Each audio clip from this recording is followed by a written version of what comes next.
Bueno.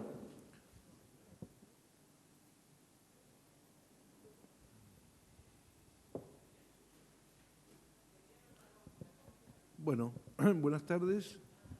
Última reunión del año del Club de Traductores. Se ve que se tomaron vacaciones varios anticipadamente. Confiemos en que alguien más llegue durante el transcurso de la charla, como suele ocurrir normalmente. Bueno,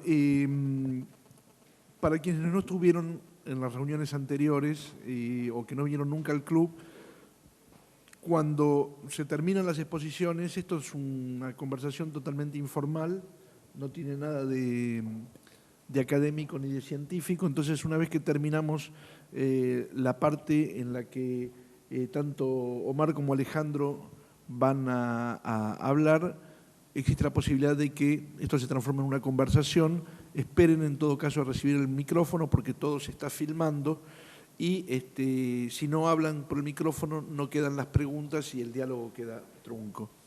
Ustedes hablen al micrófono, por supuesto. Sí, igual. Yo me siento mejor si hablo así más. Pero no se escucha. Pero yo hablo, mirá. No, pero no es por eso. Por el tema de la grabación, perdón. Es por la grabación, sí. Bueno, perdón.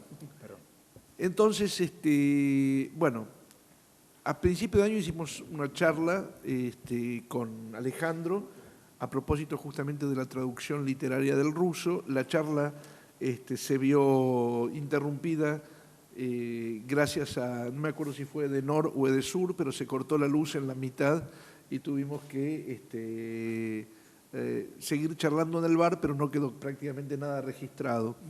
Así que vamos a retomar esa misma charla, pero la vamos a hacer por dos. Está Omar junto con Alejandro, ambos son dos de los traductores del ruso, si no los dos traductores del ruso más activos en la Argentina.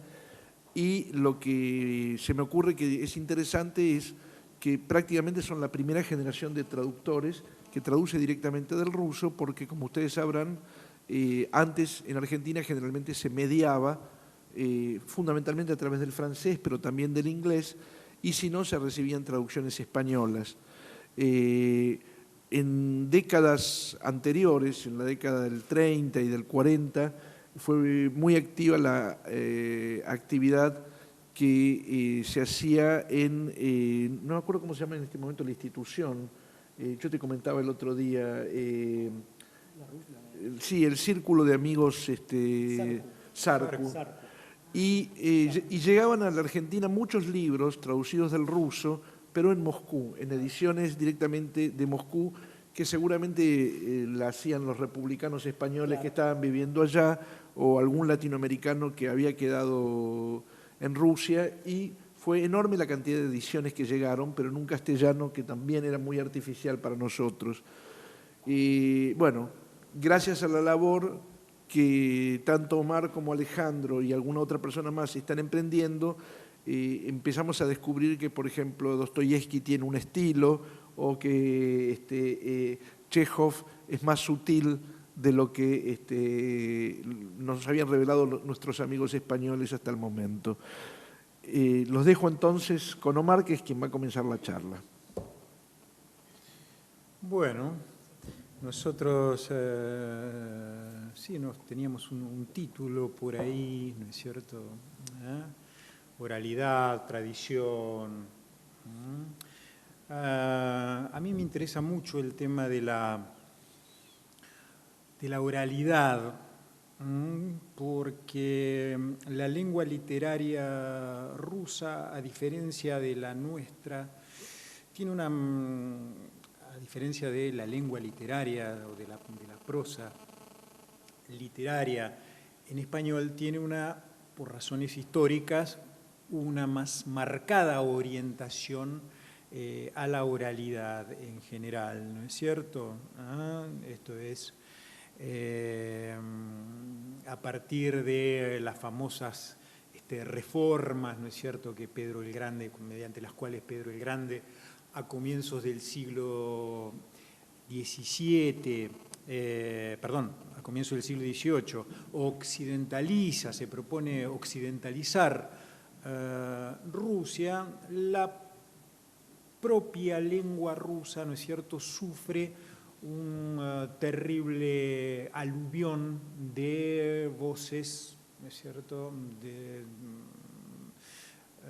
de voces de la literatura, de voces científicas, ¿no es cierto?, que producen una gran mistificación, ¿no es cierto?, en el idioma. La propia lengua rusa, la lengua literaria rusa era el viejo eslavo eclesiástico, era toda esa lengua ligada a la cultura fundamentalmente de la Iglesia, era una lengua, podríamos decir, arcaica, ¿no es cierto?, o que era vista como arcaica para la Rusia moderna, e incluso durante el clasicismo ruso va a haber muchas discusiones sobre qué hacer con esa herencia del eslavo eclesiástico, cómo asumirla en la lengua o si descartarla de plano y modernizar la lengua, como fue otra de las corrientes, ¿no es cierto?, modernizar la lengua rusa por la vía básicamente de asimilarla al francés, ¿no es cierto?, que era el gran modelo de la literatura moderna. Entonces, bueno, los calcos del francés, ¿no es cierto?, no solamente de palabras, sino también de estructuras. Esta corriente va a producir en la lengua literaria rusa una rigidización estructural que antes la lengua no tenía, ¿no es cierto? Esto es, el propio eslavo eclesiástico, con todo su arcaísmo, vamos a decir, no tenía esta rigidez lógica que sí tienen las lenguas de Occidente desde el Renacimiento para adelante. Como Rusia no vivió el Renacimiento, ¿no es cierto?, sino que parece que todo fuera una extensísima Edad Media, ¿no es cierto?, la cultura literaria rusa hasta, ¿no es cierto?, estas reformas del zar Pedro, aparecen estas marcas que yo llamo de rigidez, estos calcos de todo lo que sea el sistema de cohesión lógica de la lengua, ¿no es cierto? Esto es, se calcan del francés todos los conectores por cuanto, en virtud de, es así como, porque, ya que, en tanto que. Si uno, por ejemplo, lee una obra antigua, ¿no es cierto?, de la literatura rusa antigua, y se fija en el glosario, bueno, va a ver que la gran mayoría de voces antiguas que aparecen en el glosario, yo hice el cálculo en una compilación gordita que tengo en casa, el 40% de las voces que aparecen en el glosario son conectores, viejos conectores, no tan lógicos, un poquito imprecisos, ubicuos, que hilan más o menos el discurso. Cuando aparecen los calcos del francés, aparece, ¿no es cierto?, esa lengua más estructurada, como dice Barthes, ¿no es cierto?, la escritura, dice, tiene algo que repugna, dice, al discurso, a la hilación del discurso oral, que es la subordinación. Aparece la jerarquía, ¿no es cierto?, en la escritura. Está hablando obviamente de la única lengua que sabía Barthes, que era el francés, ¿no es cierto? Pero bueno, el francés es también el gran modelo. Entonces aparecen estas estructuras en la lengua, y la nueva lengua rusa también queda aprisionada, ¿no es cierto? Y va a comenzar por parte de los poetas, de los escritores, ¿no es cierto?, toda una lucha, toda una batalla cultural y artística. Batalla cultural, ¿por qué? Porque había que teorizar, de nuevo, había que discutir, ¿no es cierto?, esa lengua moderna de prestigio que había instalado, que había impuesto Nikolai Karamzin, ¿no es cierto?, que es el gran teórico de la lengua de fines del clasicismo, y que tuvo una gran influencia, ¿no es cierto?, el nuevo estilo karamziniano tuvo una gran influencia, ¿no es cierto?, en Rusia. Por eso, cuando aparezca un poeta como Alexander Pushkin. Pushkin va a empezar a tratar de romper, ¿no es cierto?, con esa lengua rígida que les había legado Karamzin. También va a luchar contra los arcaístas que, oponiéndose, ¿no es cierto?, a esa lengua nueva, se atan al ruso arcaico, ¿no es cierto? Como es el clasicismo, ¿no es cierto? Las formas, tienen, digamos, mucho prestigio, ¿no es cierto? Lo que sea el estilo elevado. ¿Y dónde está el estilo elevado? Sino en ese eslavo ruso de la Iglesia, ¿no es cierto? De manera que cuando aparece un Pushkin, ¿qué va a decir? Bueno, pero ¿dónde está la verdadera lengua rusa, ¿no es cierto? Porque ciertamente el eslavo eclesiástico no es la lengua que habla el pueblo. La reforma de Karamzin recortó la lengua y se quedó con 1/3 de la lengua rusa. Lo otro no eran voces populares, no admitidas en la literatura. Entonces, ¿con qué nos quedamos? Con 1/3 de la lengua que habla absolutamente todo el mundo, ¿no es cierto? De manera que va a empezar allí una defensa, una búsqueda de cómo integrar el ruso vivo, el ruso que se hablaba también en esa vastísima, ¿no es cierto?, geografía. Imaginémonos entonces con cantidad de variantes dialectales. ¿Dónde está el reservorio de esa auténtica lengua, esa viva lengua rusa, ¿no es cierto? Entonces, allí aparece la incorporación, ¿no es cierto?, por prepotencia, ¿no es cierto?, de voces, expresiones, ¿no es cierto?, que no habían tenido cabida en la literatura. Pushkin todavía la subordina bastante a la lengua literaria, si bien incorpora, ¿no es cierto? Pushkin es un hombre del clasicismo todavía, ¿no es cierto? Bueno, se habla de Pushkin como un romántico. El romanticismo como tal no existe en Rusia, no ha existido, salvo en algunas cuestiones de superficie, ¿no es cierto? Lo que Pushkin es un poeta primero, ¿no es cierto?, del clasicismo y que después abreva en el folclore, ¿no es cierto?, y en las formas populares, pero siempre la va a subordinar a cierta idea de la norma literaria, ¿no es cierto?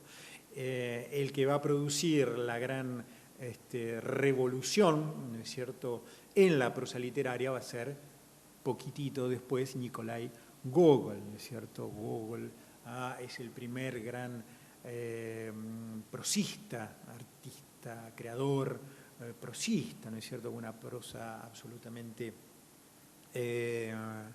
original, pletórica, ¿no es cierto?, de voces de absolutamente todas las extracciones, ¿no es cierto? Y fue aquel que dio, digamos, como el gran sacudón, ¿no es cierto?, a la lengua literaria, y se atrevió en ese sentido a ir más lejos de lo que ha habido Pushkin. El propio Tolstoy decía, sí, hoy la prosa de Pushkin está vieja, hoy, decía Tolstoy. Ciertamente Pushkin también se está peleando con las formas, ¿no es cierto? Todo estaba por hacerse de algún modo. No había una prosa literaria porque tampoco no había géneros literarios en prosa, ¿no es cierto? Esto es, sí, Pushkin intenta la novela, pero como él era poeta, intenta la novela, pero escribe una novela en verso, ¿no es cierto? Yevgeny Onegin, ¿no es cierto? Después va a escribir una novelita más convencional, ¿no es cierto? La hijita del capitán, pero todavía la prosa no es un género que a él le sea natural, no es una forma que a él le sea natural. Y él hace grandes esfuerzos porque él entiende, ¿no es cierto?, que allí está la clave de la futura literatura. Y no se equivoca, ¿no es cierto?, porque después la gran literatura rusa que va a trascender, ¿no es cierto?, los confines de Rusia y que va a tener una tremenda influencia en Occidente va a ser justamente la prosa. Bueno, Pushkin no llega a ver esto porque justamente muere antes de la publicación de Almas Muertas, ¿no es cierto? Pero él así todo ya tiene una idea de que el futuro, ¿no es cierto?, está en la prosa. Es cierto que él pensaba sobre todo en una prosa más que literaria, él pensaba la prosa, Pushkin dice, la prosa es la lengua de las ideas, ¿no? Es la lengua de la claridad, pues es un clásico, ¿cierto? Pushkin. Es la lengua de la claridad, la lengua por la que circulan, parece que estuviera hablando un iluminista, un hombre del siglo XVIII y no del siglo XIX, ¿no es cierto? Cuando se dice que Gogol ciertamente fue mucho más lejos es porque justamente más que subordinar esa lengua que él incorpora torrencialmente en la prosa literaria, deja quizá, lo estoy diciendo yo con un poco de irresponsabilidad a lo mejor, que la propia lengua sacuda también los moldes y las estructuras. Por eso yo hablé de que la orientación en general de la lengua literaria va a ser oral, ¿no es cierto? Esto que los rusos y sobre todo los formalistas impusieron el término, llaman skaz, skaz, que es la raíz del verbo decir, contar, skaz. Esto es aquellas, y que se refiere básicamente a aquellas formas que son muy propias del oral, no solo palabras dialectales que se meten del oral en la literatura, estructuras, las vacilaciones, cuando Gogol dice, el día tal en el departamento, no, mejor no voy a decir, porque aquí en Rusia es un país tan susceptible, que si uno me... A ver, esta cuestión, esta vacilación, los puntos suspensivos, la interjección. Gogol mete la interjección, los puntos suspensivos, esto es, todos estos signos de puntuación que son sucedáneos o que son básicamente expresivos de matices de la oralidad, en Gogol, ¿no es cierto?, los tenemos a montones, e incluso hay obras suyas, ¿no es cierto?, que no son absolutamente nada más que eso. Gogol tiene este cuento famoso de él, Poviest, sobre por qué se malquistaron Iván Ivanovich con Iván Nikiforovich, ¿cierto? Ese cuento está construido sobre un puro recurso interjectivo, no es más que interjecciones, y uno rasca por debajo y no hay nada más que esos fuegos de artificio, ¿no es cierto? Empieza el cuento, Gogol dice, gloriosa la bequilla, el abrigo que tiene Iván Ivanovich. Dios mío, ¿han visto ustedes una bequilla así? Uno lo mira, los adornos de Astracán, ¡qué maravilla! Es fuego, es una gloria. Fue una gloria para empezar hablando del abrigo de uno de los personajes que después no va a tener absolutamente ningún... ¿Han visto ustedes la plaza de Mirgorod? En el centro hay un gran charco, todo entre signos de admiración, que a los traductores les molesta un poco y los ralean, como diciendo, no, bueno, es demasiada exclamación. Es que en ese cuento no hay otra cosa que eso. ¿Por qué se pelean Iván Ivanovich y Iván Nikiforovich?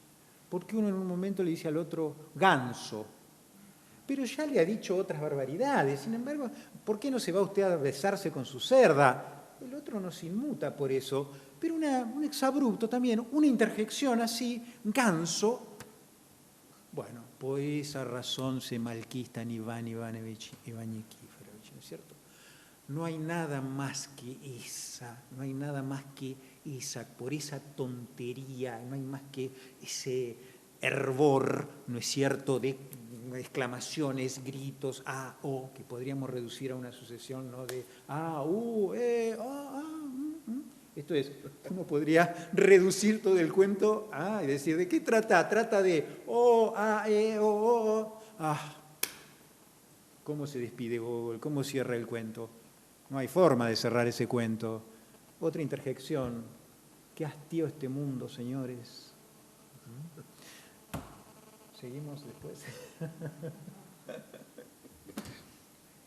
No sé si tenés alguna pregunta. No, después. Bueno, sabía yo, sin saberlo, que Omar iba a hacer más la parte teórica o la presentación cronológica sobre la evolución de la lengua rusa rápidamente, ¿no? Pero más o menos para que tengan un pantallazo. Yo lo que quise preparar es algo bien práctico, ¿sí? Voy a ir directamente a eso, así después quizás las preguntas y los comentarios pasamos más rápido a eso, ¿no? Pero para que se vea cómo esto opera, lo que acaba de decir Omar, cómo esto opera concretamente en la materia textual, ¿sí? Entonces yo lo que hice fue preparar una pequeña presentación. No sé si se verá bien. Deberíamos correr un poco. Yo también, ¿no? Sí. Sí. Me vengo para acá. No, esto para que veamos juntos un poquito cómo opera esto de las traducciones mediadas, los estilos y la observancia de las reglas de la lengua escrita española con respecto a la oralidad que señala Omar, que es característica de la lengua rusa, sobre todo en el siglo XIX. Esto hay que periodizarlo quizás un poquito más. El siglo XX ruso ya, bueno, entra un poco en el torrente de las lenguas occidentales en el sentido de racionalizadas, bueno, ya empiezan las experimentaciones, ¿sí? Digamos, hoy por hoy no sucede esto, a no ser que el escritor quiera. Hoy un escritor ruso puede darle a su obra un carácter oral porque quiere, no porque sea lo único que tiene a mano. Entonces, Sí, porque también Occidente también, digamos, desde, qué sé yo, desde que se filtra la cuestión del monólogo interior y demás, también aflojó, claro. aunque no por ahí las traducciones, pero sí Exacto. la producción literaria también incorporó, digamos. Han confluido, ¿sí? En el siglo XX ha habido una confluencia. Entonces, en principio quiero que veamos un ejemplo concreto del cuento. Ahí está. Esto es, no sé si se ve bien, ¿sí? Lo que no veo, yo de acá estoy muy cerca, que puse de color rojo algunas palabras. ¿Se ve? ¿Se ve bien? Porque de cerca no tanto. Acá es, bueno, quizás tenemos que hacer 2 minutos, 3 de silencio. Sí. Lean y vamos a ver, pero básicamente les cuento de qué se trata. Es un mismo párrafo traducido, estimo yo del francés, del cuento El ladrón honrado, estimo yo que es del francés. Y bueno, esta es mi traducción, no es muy humilde hacer esto, poner el ejemplo de uno, pero es que no había otro para poner, no tenía otro con cual cotejar. Aparte de esta obra no hay muchas traducciones. Entonces, antes que se pongan a leer y hagan la comparación, les digo 2 cosas que son importantes. La primera es algo que es muy típico en las traducciones cuando no son del ruso directas, o incluso cuando son del ruso y no se piensa la cuestión del estilo, concretamente de Dostoyevsky, que es un párrafo, que es un bloque en Dostoyevsky, y eso tiene sentido, romperlo. Es una parrafada. Esto es típico en Dostoyevsky. Párrafos de 3 páginas, 2 páginas. No es casual, no es que no podía detenerse, no es una mala pluma, como algunos contemporáneos consideraban y no tan contemporáneos. Responde a un estado de ánimo en general, a un momento crítico, tenso de la obra. ¿Sí? En La patrona hay una pesadilla que tiene Ordinov, el protagonista, que es un párrafo de 4 páginas. 4 páginas, no puede detenerse. Y entonces he visto traducciones en las que rompen y está mal. Digo, ahí hay una cuestión de que es una pesadilla y Dostoyevsky está jugando con eso. Le imprime un ritmo a esa pesadilla y uno ve que va siendo como una espiral, ¿no? Empieza como un sueño, se va poniendo cada vez peor y sube hasta que explota y bueno, se despierta así con un... Así si uno sigue esa lectura, y más si uno intenta leerla en voz alta, uno va viendo que se va quedando sin aire. Se queda quedando sin aire hasta que explota, ¿sí? Acá ocurre, bueno, en primer punto eso, lo que es un párrafo concreto, así apretadito, porque es un relato, vamos a ver por qué tiene sentido, es una narración, es un momento, ¿sí? En esta traducción aparece rota en 1, 2, 3, 4, 5 párrafos. Y segundo, y esto es lo que me interesa que ustedes vean, es cómo el texto de la izquierda, que yo estimo, porque no tengo la fuente, que es una traducción del francés, pero hecha por un español que maneja con mucho prurito la concordancia de los tiempos, que en español sabemos es la cronología es lo que marca, ¿sí? Yo había visto cuando hube dicho que, ¿sí? Esta cuestión de qué es antes y qué es después, que en ruso, bueno, el sistema verbal ruso tiene 2 tiempos del pasado, un presente y 2 tiempos del futuro. O sea, esta cuestión que yo en Rusia enseñaba español y la típica pregunta de los rusos es ¿para qué quieren tantos tiempos del pasado? ¿Sí? Para que, hasta con el indefinido se llevan bien y el pretérito perfecto, que en Argentina usamos menos, ¿no? El he ido, fui, bueno, más o menos está bien, más cerca en el tiempo, he ido.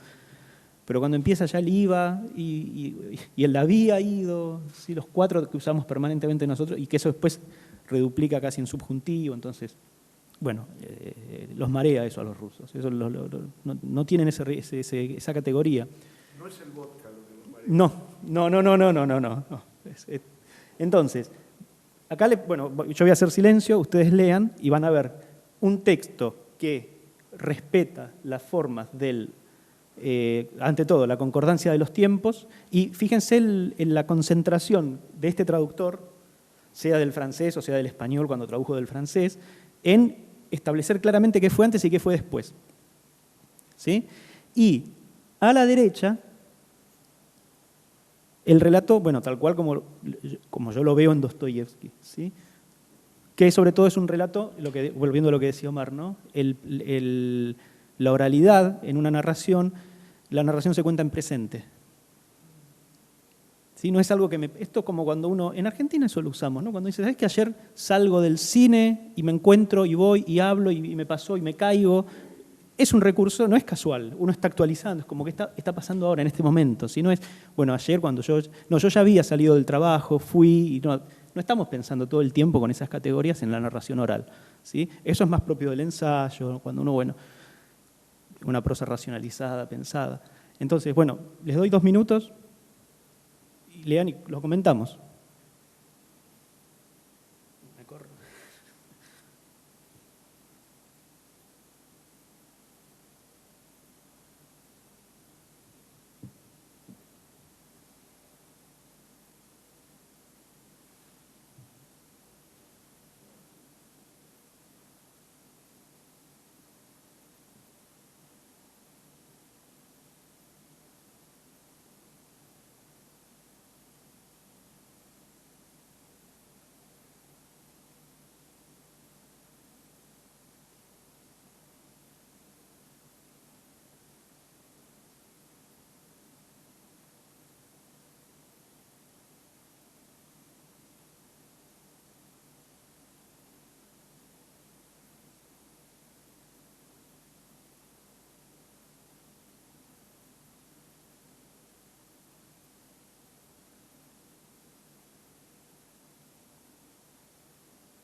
Es la misma, es bueno porque, digamos, está contado lo mismo, se está contando lo mismo, pero justamente en el modo está, ¿sí? Bueno, la forma es semántica, ¿no?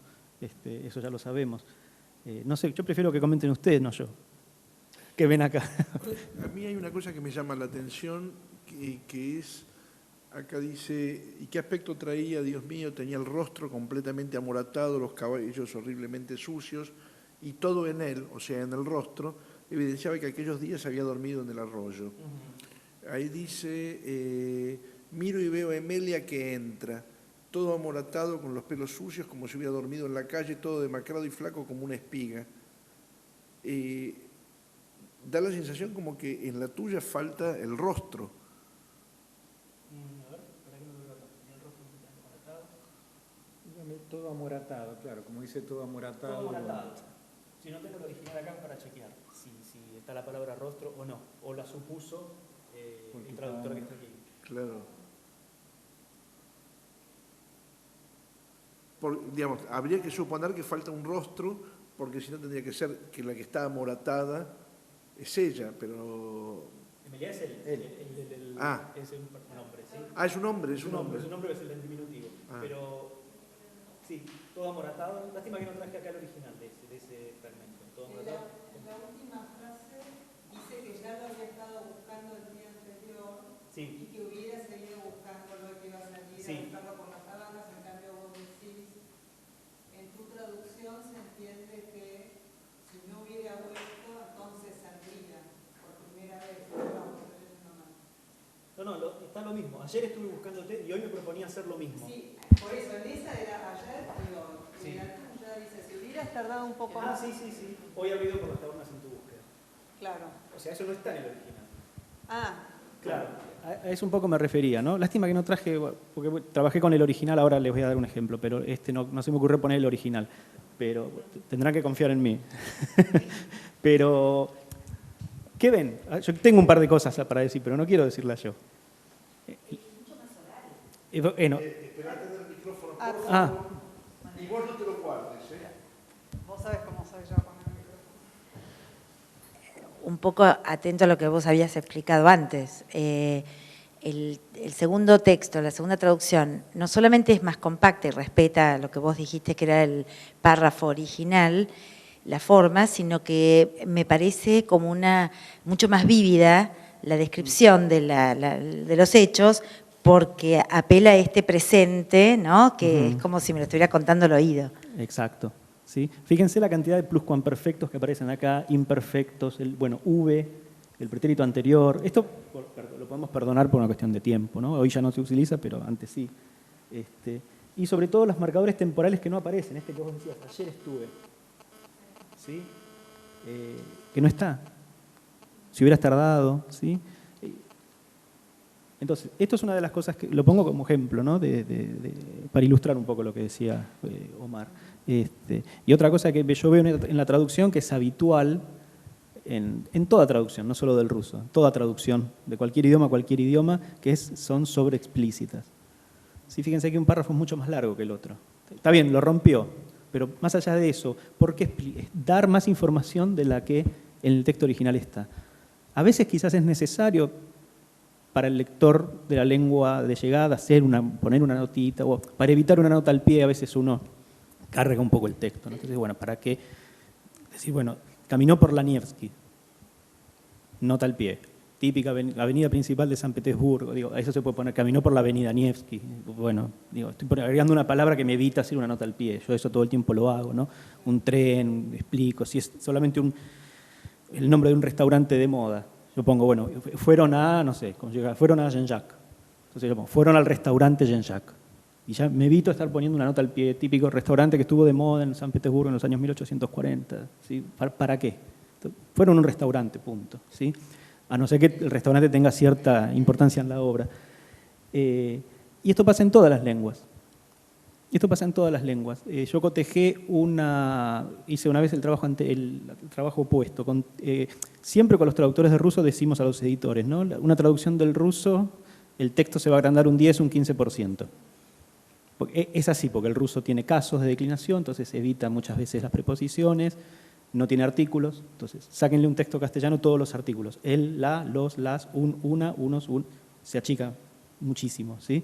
Entonces, tenemos tiempos compuestos, entonces, había visto, son dos palabras, en ruso hay una. Entonces, el texto se agranda naturalmente, pero hasta dónde es natural y hasta dónde el traductor está inflándolo, ¿sí? en este celo. Y la lógica diría, si un texto original ruso al español se agranda un 15%, al revés debería achicarse un 15%. Pienso matemáticamente, ¿sí? Un texto de, no sé, 100 páginas en español, en ruso debería dar 90, 92, y sin embargo da más de 100. ¿Por qué? Bueno, yo miré una vez, la única vez que hice el experimento, comparé un capítulo de Eva Luna, que había salido hacía poquito en Rusia, en 2007, 2008, con bastante bombo, ¿sí? De Isabel Allende. Entonces agarré, conocí al traductor de ruso, bueno, conseguí un ejemplar y miré, y el primer capítulo era más extenso en ruso que en castellano. Yo dije, acá hay un problema, ¿no? ¿Por qué? Porque de última igual. Bueno, está bien, salvando la diferencia del cuerpo de la letra, la caja, contando eso, ¿no? Y me puse a leer y efectivamente, donde en Isabel Allende algo queda sugerido, el traductor metía ahí toda una media frase más explicando que era una planta del Ecuador, que no sé, una planta que en Chile no sé qué. Y esto es habitual en todas las traducciones, esto va más allá del ruso, el español, ¿no? El celo del traductor de querer explicar más de lo que hay. Y otra cosa que hay, que algo Omar dijo y me hizo acordar a esto, y es que ustedes comparen, bueno, la mayoría de nosotros sabemos varias lenguas, ¿sí? Estamos estudiando siempre alguna. Siempre es más fácil leer una traducción al inglés, en mi caso, de un ruso o de un alemán, de cualquier lengua, que leer a un autor inglés que escribe en inglés. Siempre es más fácil. Yo puedo leer, no sé, El tambor de hojalata en inglés, y es un inglés más accesible que el inglés que escribe un autor inglés. O sea, ¿por qué?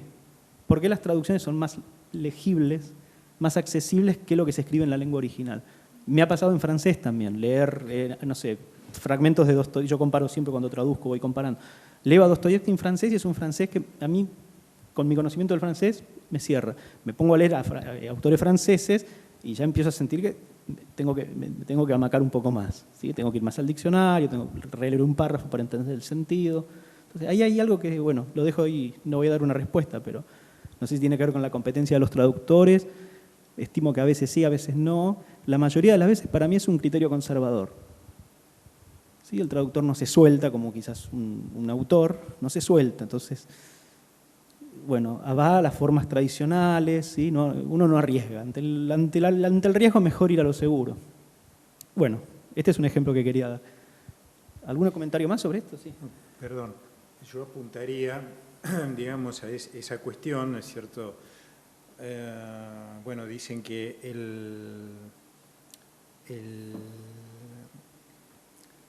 famoso artículo de Walter Benjamin, La tarea del traductor, es el texto por excelencia que se escribió sobre traducción en el siglo XX. Sin embargo,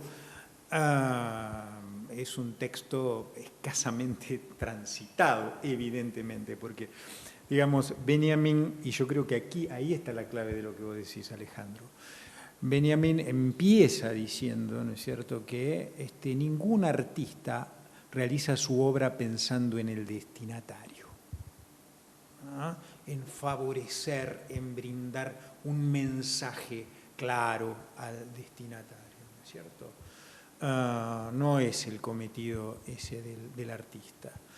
Habla del artista en general, y cuando pasa a hablar luego de la literatura y del traductor, entonces, si el mensaje, ¿no es cierto?, no es lo fundamental en la literatura, ¿no?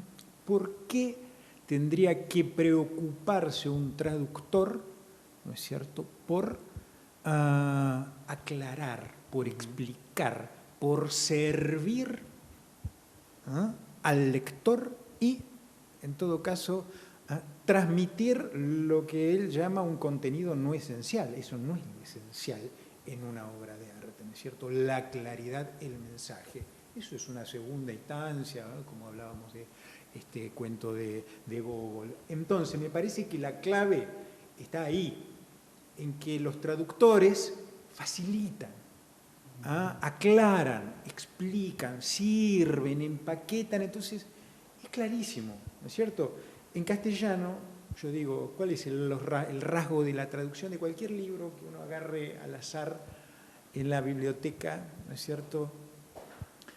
Las traducciones son prolijas, esto es este tipo de aventuras como las que hace Alejandro, de sí, consignar, atenerse al original y amontonar las comillas, son los casos más raros, o tal vez sea ahora, más modernamente, que aparecen este tipo de ejemplos. Si uno agarra traducciones de hace unos años, se encuentra con esto, prolijidad. No, donde aunque si no puso el signo de coso, la comilla, yo sí lo pongo para que se entienda mejor. No, el párrafo está muy largo, lo aireamos un poquito, ¿no es cierto?, para que sea más cómodo para el lector. Prolijidad. ¿Y qué es lo que corona esa prolijidad? El sometimiento absoluto a la gramática, ¿no es cierto?, que existe en las traducciones. Esto es una rareza, ¿no es cierto? El traductor, por regla general, ¿cierto?, se somete a la... Sí, está bien, claro, esto en la lengua tal es así, pero está bien, pero queda mejor porque no se puede esto trasladar, más vale, y así, bueno, queda más...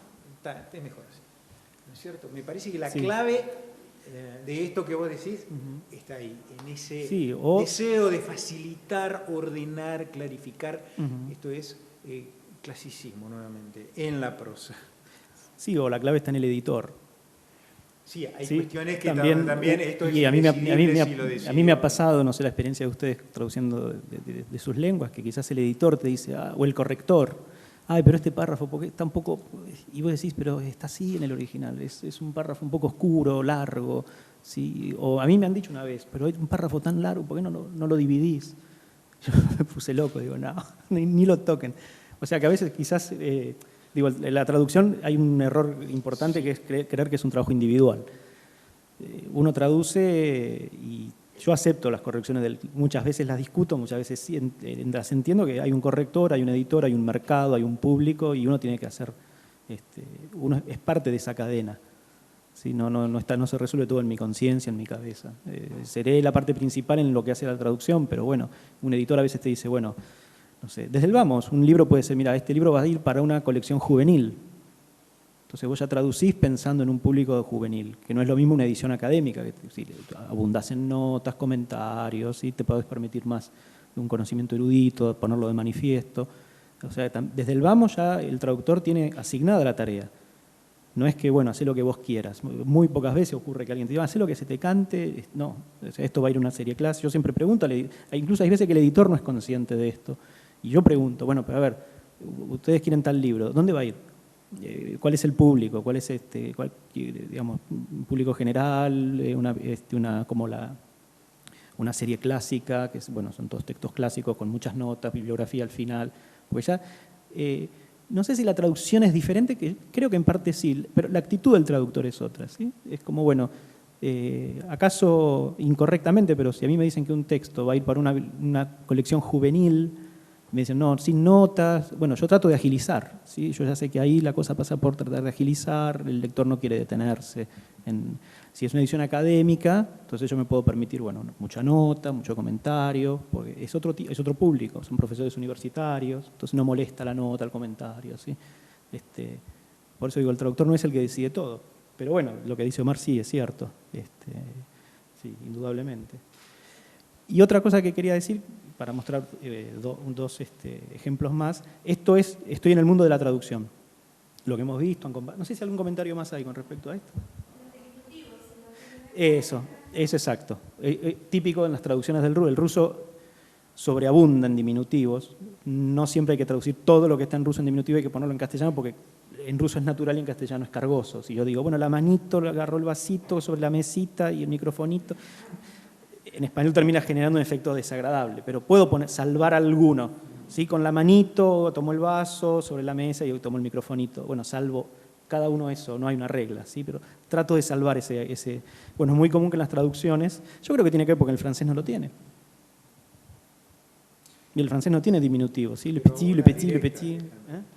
Aún las Incluso en las directas, sí, incluso en las directas. Si dice el niñito agarró la pelotita y la mamita, y el niño agarró la pelota con la madre, y esa dimensión habitualmente falta, sí, es buena observación. Sí. Yo estaba, trabajando con un fragmentito de Gogol para determinada cuestión, ¿no? Y es el diálogo de Chichikov con la Karochka, con la terrateniente, y Chichikov le dice, tiene una linda haciendita, madrecita. ¿Ah? ¿Cuántas almas tiene? Bueno, tanta alma. Sin embargo, los mujiquitos se los ve fuertes, las isbitas son sólidas. Creo que de 3 traducciones que yo estoy comparando, solamente uno pone en lugar de isbitas, casitas. No hay otro diminutivo de los que aparece, incluso más adelante dice, no, ¿usted es un comprador?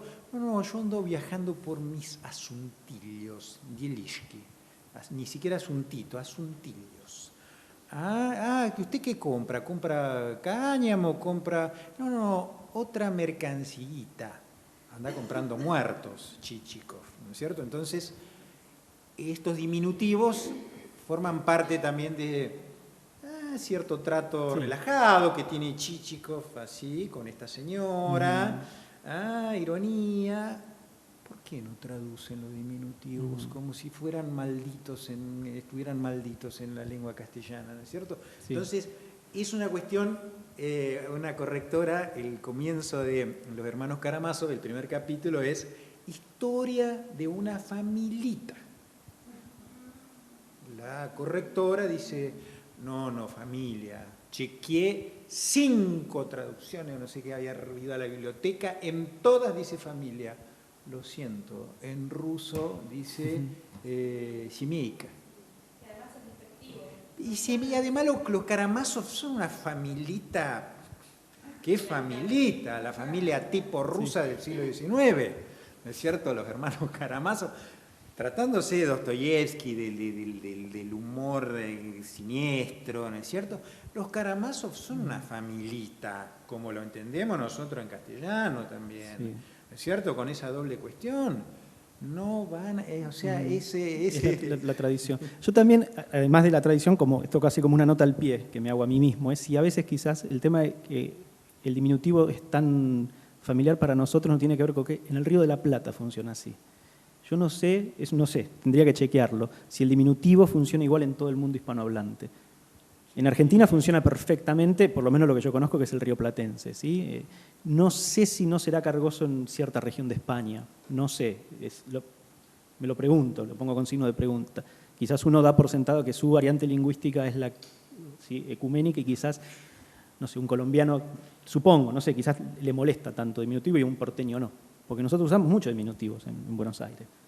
O no, quizás no, es simplemente una pregunta que yo me hago. Nuestro en el mundo andino, allicito, ahorita. Yo no sé en España cómo será, que es más, la tradición nos viene por España. Yo no sé si los españoles son tan amigos del diminutivo como nosotros, no sé, es una pregunta.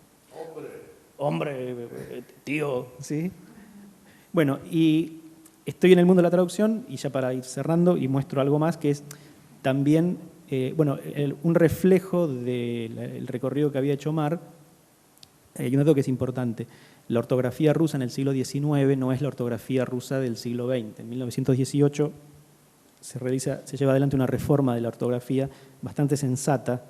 El ruso tenía, por ejemplo, 4 letras I en el siglo XIX, 2 letras Y, 2 letras F, o sea, tenía varios, reduplicaba letras para un mismo sonido.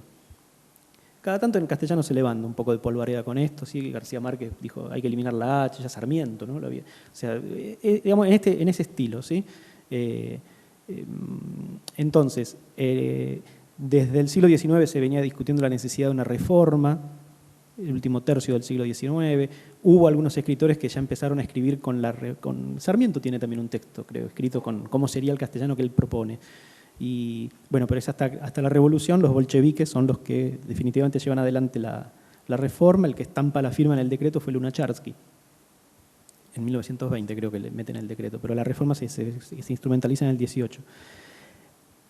No es solamente una reforma de letras. introdujeron algunos cambios ellos y tomaron algunos de los que se venían proponiendo, sobre todo de un, no sé si existe la palabra, ortógrafo. Imaginemos que sí, la inventamos, que se llamaba Yakov, no me acuerdo si Mikhailovich Grot, el apellido Grot, que fue un poco el que durante el siglo XIX marcó, como no había un canon, esto es importante, no había un canon, fue un poco el que creó un manual y más o menos se tomaban si querían de ahí o no. Lo importante fueron, entre otras cosas, los signos de puntuación.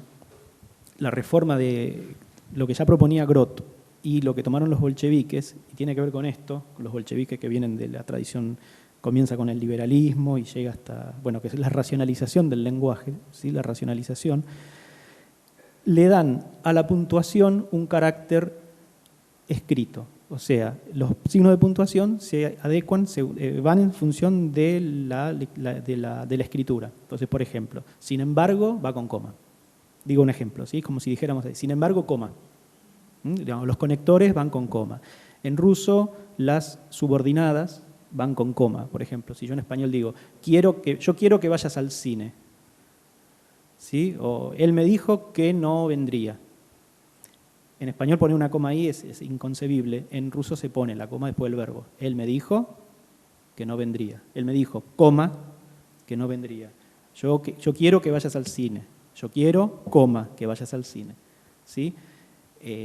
Bueno, esto generó lo siguiente. Hay que tener en cuenta que cuando, lo que decía Omar, cuando Gogol, Pushkin, Dostoyevsky, Tolstoy escriben, están escribiendo con la vieja ortografía y con esa falta de unificación de la puntuación. Eso le daba bastante libertad a los escritores para jugar con la puntuación que ellos querían. Una de las puntuaciones, si no la más característica, fue la de Dostoyevsky. Él tenía grandes agarradas con los correctores, él decía, no me toquen ni una coma, porque le cambiaban las comas de lugar, y él decía, yo sé dónde va una coma, por algo estoy poniendo ahí una coma, y si no hay una coma donde tiene que ir, yo sé por qué no tiene que ir esa coma.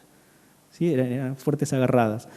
Y entonces, en algunos textos eso no es algo crítico, pero en otros es bastante importante. Entonces yo quiero mostrarles un ejemplo, van a ver un poco la siguiente diapositiva, van a ver un fragmento del hombre de Memorias del subsuelo, que es una confesión, y vamos a ver, no les voy a pedir que lean, pero vamos a ver un poquito esto.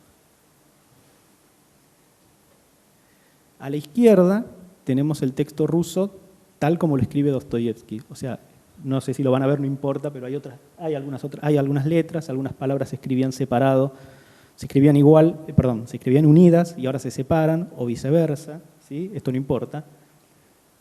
Pero lo que ahí tenemos es el texto, tal como lo escribe Dostoyevsky, y a partir de la Reforma de 1918, toda la literatura rusa del siglo XIX se puntúa según el nuevo canon establecido por los bolcheviques. ¿Sí? O sea, lo que leemos cuando leemos un texto ruso comprado hoy no es exactamente, no es algo, algunos hacen de esto una cosa, una tesis doctoral. Pero no sé si es para una tesis doctoral, pero en algunos casos sí es importante detenerse en esto. Entonces, a la derecha yo puse el mismo texto, como se publica desde 1918, y me resultó dificultoso cómo hacer para que se viera, pero bueno, puse más clarito el texto, porque no importa, ¿sí? Y puse bien grande las comas. Todas las comas que ven a la derecha no están en el texto original. No están en el texto original, ¿sí? Y hay una sola roja ahí que al revés, es el único caso que ocurre al revés. Está en el texto original, marca ahí una pausa, pero en la versión moderna esa coma vuela, ¿sí? Creo que son 16 que conté. 16 comas que agregan en un párrafo bastante pequeño. Al que le importa el ritmo y al que se detiene a pensar, pero ¿por qué esta falta de signos de puntuación? En el caso de Memoria del subsuelo es muy claro. Al principio el protagonista lo dice, estuve no sé si 20 años sin decir nada, callando, y de golpe irrumpe en una confesión, es un desborde, una persona que cayó. Es muy común, en Memoria del subsuelo hay mucho párrafo largo, como decía antes, y esta sensación de catarata verbal, que no se detiene, no se detiene, no se detiene. Cuando uno lee, ya ni digo las traducciones, olvidémonos de lo que decía antes, que se rompen los fragmentos. En el propio texto ruso que se lee hoy, uno advierte ya cierta racionalización. Y si uno se atiene lentamente a la coma, la pone como una pausa, le da un carácter racional y casi no una confesión desesperada, una confesión desgarradora, sino unas memorias, ¿sí? Algo más pensado. Yo hice un experimento, esto no está en ningún lado publicado, pero adapté cuál sería la diferencia que un ruso percibe cuando lee estos dos textos, que pasaría en castellano. Entonces, lean haciendo pausas en las comas y a ver si no hay otro ritmo en el relato.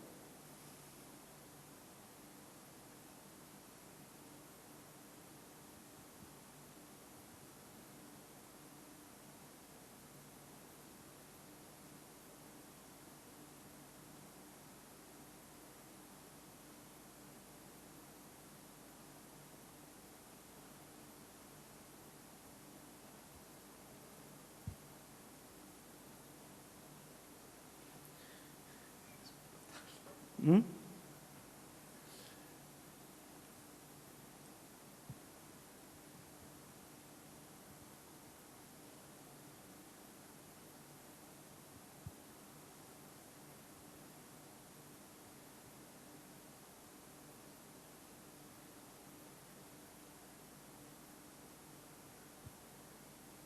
Recuerden que la roja es al revés, ¿sí? O sea, acá está y acá no. Habría que pasar, ¿sí? Causa primaria justamente por...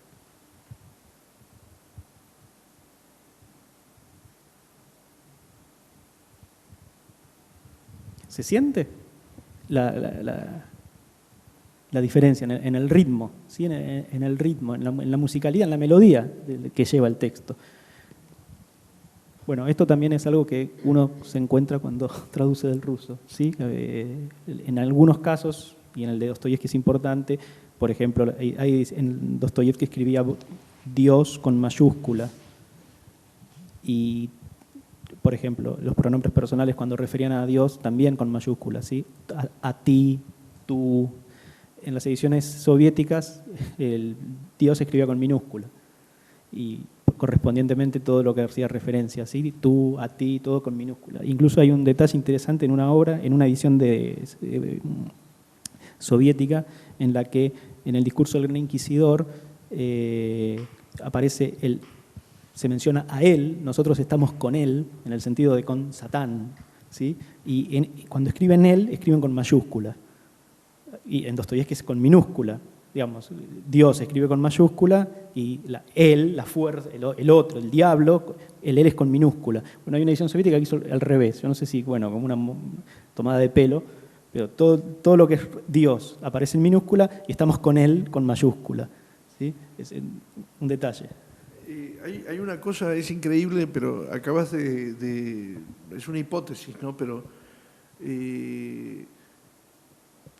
en Madame Bovary, Flaubert utiliza una puntuación que no tiene nada que ver con el francés. Es una puntuación de Flaubert.